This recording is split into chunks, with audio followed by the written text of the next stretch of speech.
Bonjour à tous. Aujourd'hui, on va s'intéresser à un sujet qui nous concerne tous, même si on n'y pense pas forcément tous les jours, la sécurité des applications.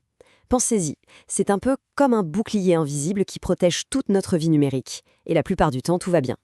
Mais quand ce bouclier se fissure, ou pire, se brise, eh bien les conséquences peuvent être et sont souvent absolument gigantesques. Alors qu'est-ce qui se passe vraiment quand tout s'écroule? On va voir que les impacts, eux, sont bien réels. Alors, commençons par le commencement, quand la sécurité cède. La question c'est, quel est le coût réel d'une seule faille de sécurité? Parce que les conséquences sont souvent dévastatrices, que ce soit pour les grandes entreprises ou pour les individus. Pour illustrer ça, prenons un exemple que tout le monde connaît ou a connu, Yahoo. On est en 2014. À l'époque, Yahoo, c'est un vrai géant du web, un pilier. Et cette année-là, ils doivent faire une annonce absolument catastrophique. Ils ont été victimes d'une cyberattaque. Mais pas n'importe laquelle, non. Une attaque d'une ampleur totalement inédite. Et quand on parle d'ampleur inédite, le mot est faible. Ce chiffre est tout simplement stupéfiant. Ce n'est pas 1 million, ce n'est même pas 100 millions de comptes. Non, on parle de 3 milliards de comptes utilisateurs compromis. C'est juste ahurissant. Et les données volées, c'était quoi? Eh bien les emails, les dates de naissance, les numéros de téléphone, les mots de passe, bref, tout le kit complet pour une usurpation d'identité en règle. La question qu'on se pose tous, c'est mais comment une telle catastrophe a-t-elle pu arriver? La cause, en fait, est presque dérisoire. C'était juste une porte mal fermée dans leur immense forteresse numérique. Un simple accès mal sécurisé à un centre de contrôle interne. C'est tout. Mais le résultat, lui, a été brutal. Le cours de l'action s'est effondré et l'entreprise a fini par être rachetée par un concurrent. Ça montre bien une chose. La sécurité applicative, ce n'est pas juste un truc de technicien, c'est un enjeu commercial absolument crucial. Et attention, il ne faut pas croire que Yahoo est un cas isolé. Loin de là. Le problème est absolument partout. Prenons VTech, un fabricant de jouets. Là, un hacker a utilisé une technique qu'on appelle l'injection de code. En gros, il a réussi à insérer du code malveillant dans leur application et boum, les données de 5 millions de parents se sont retrouvées dans la nature. Autre exemple, complètement différent, le Korea Credit Bureau. Là, la menace n'est pas venue de l'extérieur, mais de l'intérieur. Un employé a tout simplement volé les informations de 100 millions de cartes de crédit. On voit bien, des industries différentes, des méthodes d'attaque différentes, mais à la fin, le résultat est le même. Justement, même si ces attaques semblent très diverses, on peut en fait les classer par grandes familles. Et ce qu'on voit sur ce graphique est très parlant. Les attaques par injection, comme celle qu'a subie VTech, eh bien ça représente la part du lion, 38%. C'est de très très loin la vulnérabilité la plus courante et la plus exploitée. Ok, maintenant qu'on a vu les dégâts, on va s'intéresser à la boîte à outils du hacker. Parce que pour bien se défendre, c'est la base. Il faut comprendre comment pense et agit l'attaquant.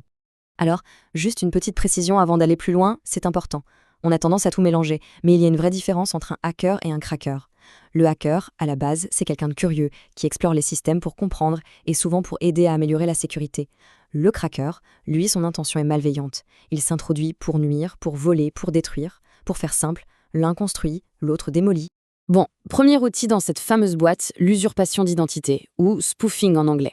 Le principe est simple, l'attaquant se fait passer pour quelqu'un d'autre, une autre personne, un autre appareil, peu importe. Le but, c'est d'obtenir un accès là où il n'a rien à faire. C'est ni plus ni moins que la version numérique du vol d'identité. Ensuite, on a la falsification, le tampering. Là, l'objectif change un peu. Il ne s'agit plus de voler de l'info, mais de la modifier, de l'altérer. L'exemple le plus connu, c'est ce qu'on appelle la défiguration d'un site web. On arrive sur un site et sa page d'accueil a été complètement remplacée par un message de l'attaquant. Et enfin, troisième grand type d'attaque, le déni de service, ou DOS. Ici, on change encore de logique. Le but, ce n'est pas de voler des données, ni de les modifier.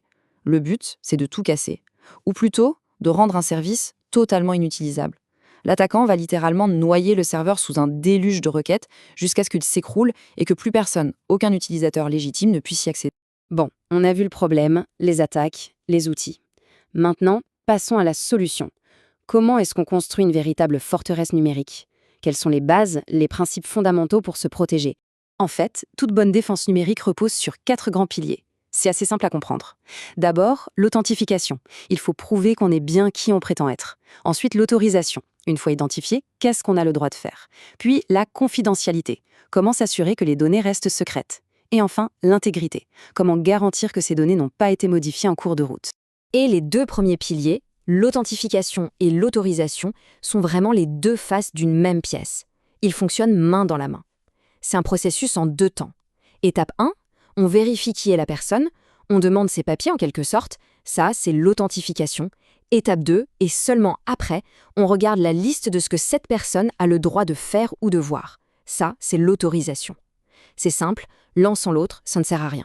Maintenant, pour le pilier de la confidentialité, l'arme absolue, c'est le chiffrement. L'idée est vraiment simple, au fond. On prend des données parfaitement lisibles, ce qu'on appelle le texte en clair, et on les transforme en une sorte de charabia complètement incompréhensible, le texte chiffré. L'avantage, c'est que même si un voleur arrive à s'emparer de ces données, eh bien, elles ne lui servent à rien. C'est du charabia. Sans la clé secrète pour déchiffrer le tout, c'est juste du bruit. Allez, on avance. Et maintenant, on va parler de l'application la plus visible, la plus quotidienne, de tous ces principes de sécurité. Ce petit cadenas qu'on voit tous les jours en haut de notre navigateur web. Ce petit cadenas, qu'est-ce qu'il veut dire? Tout simplement que le site utilise le protocole HTTPS et non pas le vieux HTTP. La différence fondamentale entre les deux, elle est énorme, mais simple à saisir. Avec HTTP, tout ce qui est envoyé entre le navigateur et le site voyage en clair. C'est comme une carte postale, le facteur, les voisins, tout le monde peut la lire. Avec HTTPS, la connexion est chiffrée. C'est une lettre scellée dans une enveloppe blindée. La différence est là. D'accord? Mais ce S de secure dans HTTPS, d'où il vient? Il vient de technologies qui s'appellent SSL ou, plus moderne, TLS. Il faut voir ça comme les moteurs de chiffrement qui créent un tunnel sécurisé, un tunnel privé entre notre navigateur et le site web. C'est grâce à ça que personne ne peut ni écouter la conversation, ni la modifier. L'analogie est parfaite, je trouve. Pensez à HTTP comme un appel téléphonique sur une vieille ligne. Tout le monde peut se brancher et écouter. Par contre, HTTPS, c'est une ligne privée, totalement sécurisée. La conversation reste privée. C'est aussi simple que ça et c'est absolument fondamental pour la sécurité sur Internet aujourd'hui. On pourrait croire qu'avec tous ces outils, on est tranquille. Mais en réalité, pas du tout. On entre dans ce qu'on peut appeler la guerre cybernétique sans fin. Parce que la sécurité, ce n'est pas un état qu'on atteint une bonne fois pour toutes. C'est une lutte de tous les instants, une véritable course aux armements entre ceux qui défendent et ceux qui attaquent. Et dans cette guerre, aujourd'hui, rester derrière ces murs en attendant l'attaque, ça ne suffit plus. L'approche purement défensive est dépassée. La cybersécurité moderne, elle, doit être proactive. L'idée n'est plus seulement de construire la forteresse la plus haute, mais c'est d'envoyer ses propres éclaireurs chercher les fissures dans ses propres murs, avant que l'ennemi ne les trouve. Et qui sont ces éclaireurs? Ce sont les fameux hackers éthiques. On parle d'une véritable armée mondiale de chasseurs de bugs, des gens passionnés, comme ceux de la communauté HackerOne par exemple. Ils collaborent avec les entreprises pour une seule et même mission, trouver les failles de sécurité avant que les personnes mal intentionnées ne le fassent. Et quand on regarde le profil de ces défenseurs des temps modernes, c'est assez fascinant. Plus de la moitié ont moins de 25 ans. La grande majorité a tout appris par soi-même. Et pour plus de 80% d'entre eux, c'est une activité à temps partiel qu'ils font pour rendre Internet plus sûr.